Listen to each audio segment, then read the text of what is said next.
Hello guys, this is Carl13 from the Gamers Camp and we are going to talk about World War Z today. So this review has been postponed for a very long time, given that I actually pre-ordered the game, played it on launch, and since then I have been on a writing road for a long time now. So without further ado, I hope you enjoy this review. So World War Z is a third-person shooter zombie game developed by Saber Interactive and published by Mad Dog Games on PlayStation 4, Xbox One, and PC, which is exclusive on Epic Games. So it was released in the second quarter of 2019, which is back on April 16 to be exact. This game is closely compared by a lot of players to the classic co-op shooter series Left 4 Dead. In my opinion, they have a point, and I will probably compare some of the World War Z's elements to Left 4 Dead, since I imagine that the latter is the pinnacle of co-op zombie games, or at least at one point it was. My girlfriend and I are both suckers for zombie games, so we have already played hundreds of rounds of World War Z. It didn't bother us much that the rounds were somewhat repetitive, but that might just be because we are zombie game fanatics. So this review is based on its final free update of Season 2, which added the crossplay feature of Xbox One. Although I will also mention later how the launch version of the game is quite subpar compared to the current update. Now, for the story of World War Z, it is based on the 2013 movie of the same name, which is kind of mediocre at best. Although of course some of the elements are also based on the World War Z book. Honestly, I have not read the book, so I have no idea how close-knit it is to the source material. I assume this game heavily leans on the movie adaptation, which I think is not good at all. Anyway, probably the closest thing that it takes from the book that I know of is that we are put in the shoes of various groups of people from different countries. So what we have are New York, Jerusalem, Moscow, and Tokyo. Each map has different groups of characters you could play, and each city has a different story to tell. Although it is the same concept of escaping the city as it is being overrun by zombies, or Zeds as they call them. The difference, however, is how they survive and what they did to escape the city. I suggest you play each character so you can get their background story. You have to finish a mission using a character to unlock it though. Each character has around 3 minutes worth of backstory on how they ended up being a survivor in the game. It acts like a collectible, which was scarce in World War Z at launch. But in the recent update, you can finally get a new skin or accessories for the characters by doing various modes of World War Z. Personally, some of the origins of these characters are kind of way off the mark on how they interact in the missions. Although I guess the outbreak has changed them, but everyone seems to have a platonic relationship already, despite having little to no interactions throughout the missions. This is different compared to Left 4 Dead, which only lets you play around with the same guys throughout the whole game, giving the characters more chances to interact with each other as well as having continuity for the group's story. The story for each campaign in World War Z is bare bones. Dialogue is very linear, does not offer any variety of sorts, and the characters are way too serious in the game and put too much focus on accomplishing the mission, which is fine normally, but they have terribly boring personalities. Originally, most of the campaigns only have 3 chapters, which runs around 15 to 20 minutes to complete. The length of each chapter is fine for a mission in a co-op game, however, I believe that the overall campaign is still quite short even after they added new chapters throughout the year. This renders all the characters forgettable, considering how each location has a different set of characters to play. Quick maths. 4 locations times 3 chapters equals 12 missions in total. Then 12 missions times 15 minutes for each, and we will end up at least 180 minutes in total, or 3 hours of game time. This shows that it is lacking in content for the price it initially asked for, which is $34.99. Even if you include the 3 chapters added later on, it would only add 45 to 60 minutes of game time. It is a good thing they did a price drop to $22.99 now, and they even gave it for free from March 26 to April 2, 2020. Right now, I would give it a 5. It used to be a 4 or 4.5 when it first launched, but since they added more scenarios from the past several months, the added point is a good reward for the developers since their updates are free. Sadly, this game is just still way too short and very linear. I wish that these different characters reach a point where they interact with each other. But at least for now, We still have a storyline for a game like this, and we are not moving from one point to another without a narrative. Although, as I said, the more time we get to spend with these characters, the better. Now, how about the visual designs of World War Z?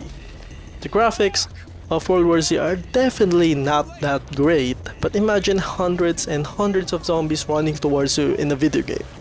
With the help of Saber Interactive's Swarm engine, it is now possible, and it is really terrifying to watch. Especially when the only stopgap is a fence or a bunch of carts that now serve as a barricade. Props to them for actually getting it right, just like what we saw in the movie. The details of this game are above average when it is close up, especially when you check the character models on the main menu. The guns look really good, especially when it is upgraded. The characters look unique on their own. I especially like the guys in Jerusalem, specifically Ethan Wolf. He just looks so badass in my opinion. Zombies, on the other hand, may get their limbs torn off when being shot with different guns, and it is satisfying to use the shotgun here, as you see the zombies fly back when you kill them. For world design, I honestly think they managed to get it right. All chapters have a different look and feel. I mean, I have never been to New York or Moscow, but one definitely looks like an urban city in the United States, and the other one looks like a city that has been covered in snow in Russia. The lighting is also pretty decent in most cases, especially on the parts that are dark and in a closed space. A good example of this is the first Jerusalem mission and the last Tokyo mission. These two take place in the dark and showcase good lighting from start to finish. I just want to emphasize that other missions do not really slack in this department either. The animation of World War Z is fluid enough, which actually reminds me of the Division without the cover system. Shooting the rushing zombies toward you is really fun, and some have really wobbly physics, but still realistic most of the time. However, I did notice an anomaly with some of the animations, such as when you're doing melee attacks. Your character sometimes slides from one zombie to another, which looks really wonky and unnatural. Characters are not even moving their mouths when walking. Moreover, there are also some clipping issues like falling off the map or getting stuck in an area. This is apparent in the Tokyo missions, but these are very rare occasions and they might have fixed it already. I believe a 6 for the graphics of World War Z is a just rating. I feel like this could have been improved so much more. Although I really dig the cruise control mission in Tokyo, that was one mission that is really visually pleasing to see. So how fun is World War Z, you ask? Honestly, it is fun when playing with friends and strangers if you manage to have a decent conversation with them. Again, very similar to how people play Left 4 Dead. At the start of each mission, you may select which character you want to play as. I highly suggest you choose different characters as it will unlock their animated introduction after completing a mission with them. You can also select one of the 6 classes available in this game, which are Exterminator, Fixer, Gunslinger, Hellraiser, Medic, and Slasher. These classes are not bound to a character, which is nice since you get to play your preferred class and character. I have not tried all of the classes, but personally I like the Fixer and Medic since I usually play support roles in games. In addition to that, these classes have really good perks or skills that could help you and your team survive in the massive waves of zombies. Moreover, these classes come with multiple perks, which are categorized in segments. Segments contain 3 perks each, and every time you level up, you will unlock 1 perk. And it is up to you to decide whether you like to buy it and use it. You can only use 1 perk per segment though, and this is to balance each class. Each class has a weapon they start with at the beginning of each mission. This can be changed by buying and then using perks that give you a new starting weapon. But while in a mission, you can still exchange your weapons with others that you may come across along the way. Speaking of weapons, there are 3 types: primary, secondary, and heavy. Both primary and secondary can be categorized into tiers. The higher the tier, the better. On the other hand, heavy weapons are the strongest, but they are rare and only have limited ammo. They are also the best guns against hordes. Primary and secondary weapons can be upgraded, which adds more depth to the weapons of the game. However, since both upgrading weapons and getting new perks cost money, you have to juggle or decide which is better to get, as it takes a while to grind money. For the level designs, the locations do not really feel boring even after passing through the locations for the 10th time. Although I wish there would be more branching paths rather than a very linear path towards the end goal. I did notice that some of the parts are shorter depending on the difficulty that you chose. When I noticed it for the first time, I thought the map was randomly generated, which would be a really nice feature, but sadly it is not. Controls are very straightforward to learn, and I did say earlier that this game plays like The Division without the cover system. So if you have played that, then you know how to play this game. Shooting zombies is very satisfying, each weapon has its pros and cons, and moving around is not clunky at all, so you can easily run away from attacking zombies while shooting them. I have mentioned earlier that each mission is short, but there are some locations that are bottlenecks for your team. So these are the parts of the mission where hordes of zombies will come after you while you defend something or wait for something. So that's either people or gates. These usually take around 3 to 5 minutes, and it takes a huge chunk of each mission, as there are at least 2 spots within the whole length of a mission that a zombie bottleneck would take place. A bunch of defense items such as turrets, barricades, and more will be provided around these areas where you can plant them to help you against zombie attacks. If you have a breaching charge, which you can get from a perk or find somewhere in the mission, you can use it to acquire additional defense kits or guns. This is the most fun part of the games, as you can strategize the best way you see fit. Additionally, there are also special zombies just like in Left 4 Dead. Special zombies from World War Z have some similarities with that of Left 4 Dead's, but they are not entirely the same. Examples of similar zombies are the Bull, which is likened to the Charger, and they also have a Creeper, which is like the Hunter. An example of a unique special zombie in World War Z is the gas bag, which lets out dangerous gas around the area when killed unless you shoot him in the head.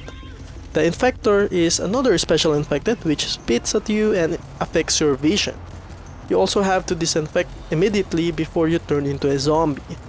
We also have a Screamer, which literally shouts and calls zombies upon you. They also have bombers that explode themselves once they are near you or when they die. The developers may add more soon, as some of these are not really included when the game initially launched, just like the Infector.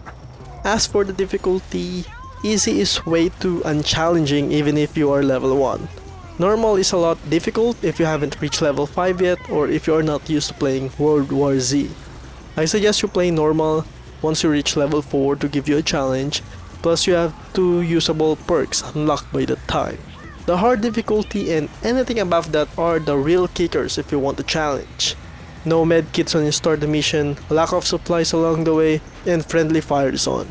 On easy or normal difficulty, the friendly fire does not hold a heavy consequence, but in this one you can easily knock down your teammates if you are not careful.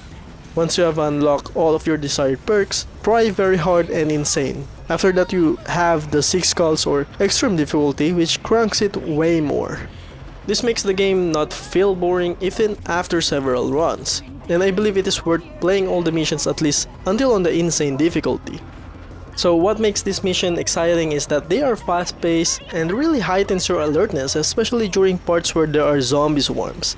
The pacing is really good, however dying and over again is really frustrating. I highly recommend playing with friends or strangers. If you have not found people to play with, you can utilize the bots. They are pretty decent in most cases, but you will find it a little bit frustrating on harder difficulties, especially when you are planning to defend a place, since they just stand in predetermined spots like a random soldier. With the recent patches, you can even play solo mode, and this makes World War Z a little bit suspenseful, since you have no one to save you just in case you are being overwhelmed. I also like that they added private servers later on, because when the game first launched, it was really annoying to join a game that is already halfway done every time you want to play. It was very rare that you get to start at the beginning of the map. With the private server, you can disable bots, you can play as a duo or trio with your friends. You can also modify the game with modifiers. These are changes that will make the mission easier or harder for you, depending on what modifiers you have turned on. Challenges are also provided every week, which gives you challenge coins once completed. With these challenge coins, you can purchase new skins and accessories for your characters. We also have a horde mode, which is really fun. Basically, you defend the airport hangar, use defense items, and finish off as many waves as you can until your team dies. So yeah, that is the player versus enemies or PvE of World War Z.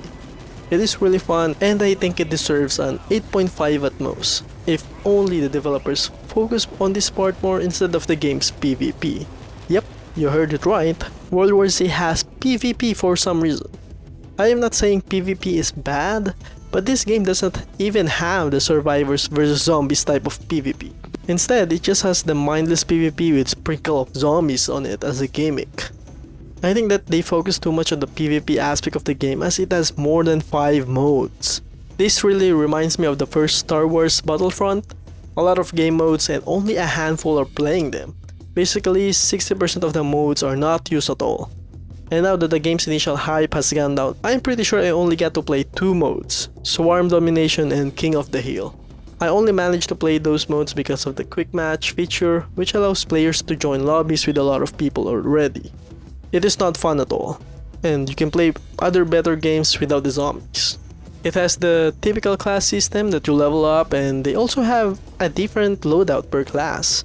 So if you have played games like Call of Duty or Battlefield, then you basically know what those classes are. PvP really dragged down the score of the gameplay aspect of World War Z. A 7 is a pretty good score for this aspect of World War Z. Although it used to be around 6 when it initially launched last year because they didn't have a private server and the modifiers. Nowadays, I almost gave this an 8.5, but with the PvP being so generic and bland, I cannot give it higher than a 7. Furthermore, I really wish the developers continue to make this game grow, as I believe that the mods will never be available, and that sucks. Moving on with the sound aspects of the game, there is no doubt that the voice acting here is impressive. Thanks to the seasoned veterans voice actors like Greg Chun who voiced Hiroji, Rick Ziff who voiced Gringold, and many others.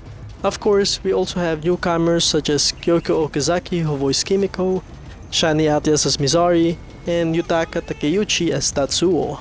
So these guys did a great job for their first time voice acting in a video game. The problem is connected to what I have said in the story aspect of World War Z. The delivery is good, but there is an obvious lack of variety in what they say, and sadly it makes them so repetitive when you keep playing the same missions all over again. It definitely lacks quips and overall interaction for the characters.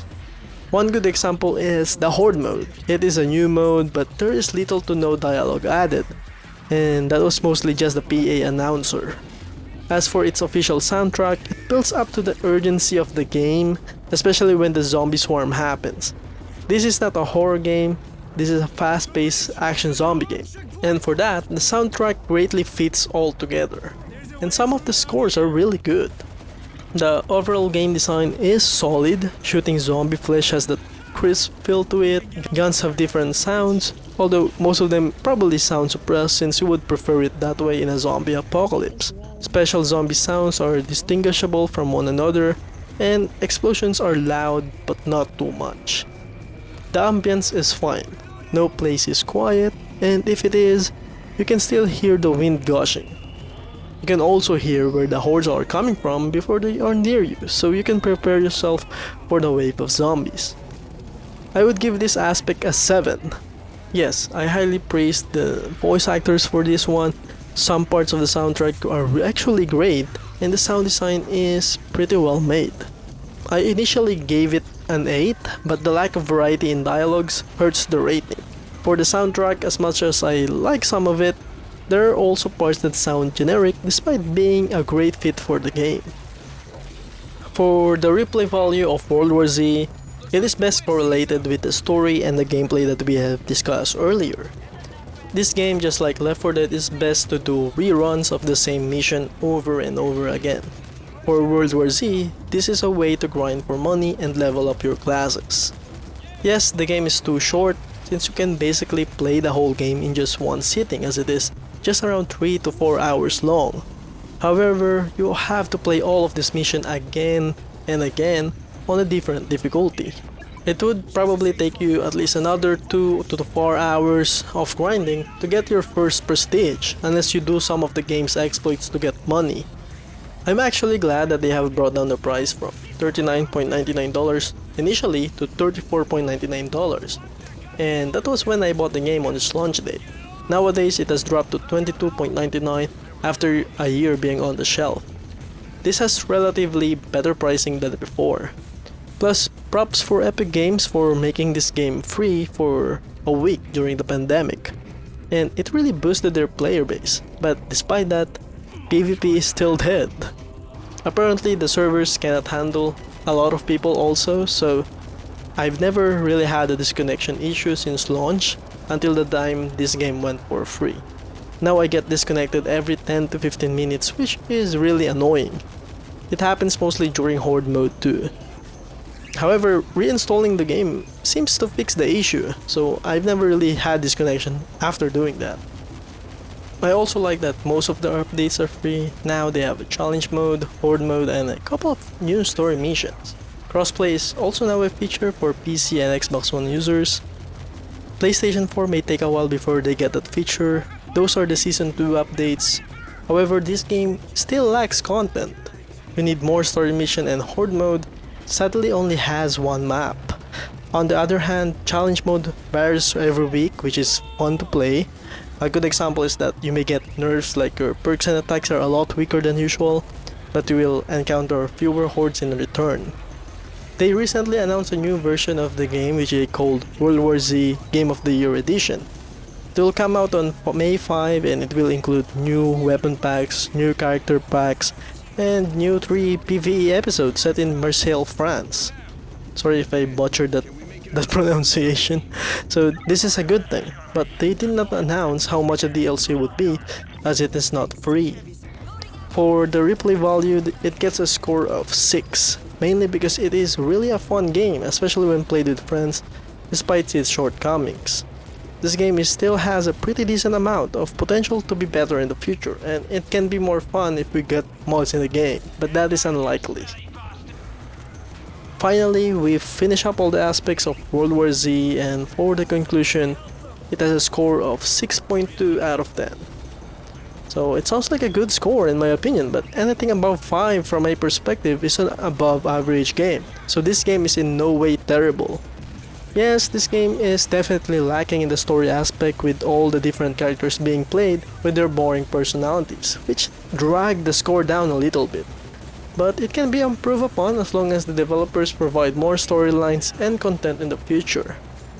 Graphics have fine details here and there, but nothing extraordinary that will blow your mind, except the fact that you can actually see hundreds of zombies running towards you.